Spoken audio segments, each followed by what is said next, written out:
हार्दिक शुभेच्छा.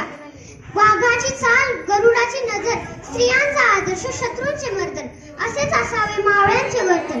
हीच आहे छत्रपती शिवाजी महाराजांची शिकवण. मित्रांनो, शाहिस्तेखानाला रोज डायरी लिहायची सवय होती. त्याच्या डायरीचे नाव होते शाहिस्तेखान गुरुजी. त्याच्यावर झालेल्या हल्ल्याचे वर्णन तो असे करतो की शिवाजी लाल किल्ल्यावर आला आणि वाऱ्यासारखा निघून गेला. हल्ला झाल्यानंतर त्याची बहीण त्याच्याकडे धावत धावत आली आणि म्हणाली, मेरी बेटी लापता है भाईजान, मेरी बेटी लापता है.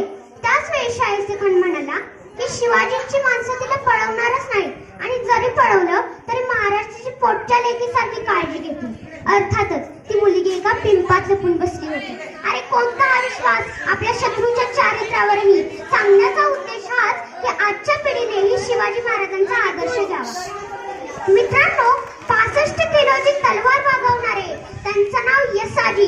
2000 शत्रूंशी एकटेच लढणारे, त्यांचं नाव बाजी.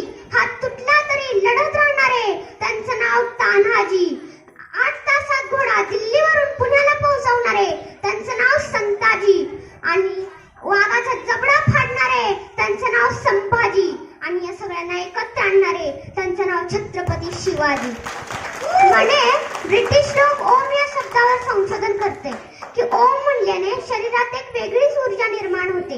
मग हे काय आहे? शिवाजी महाराज म्हणल्याने आमच्या शरीरावर तर शहार येतात, छातीची धडधड वाढते. सह्याद्रीच्या छाताडातून नाद भवानी गाजे, सह्याद्रीच्या छाताडातून नाद भवानी गाजे. हृदयात राहती आमच्या रक्तात वाहती राजे, हृदयात राहती आमच्या रक्तात वाहती राजे. बोला छत्रपती शिवाजी महाराज की जय. नमः पार्वतीपते.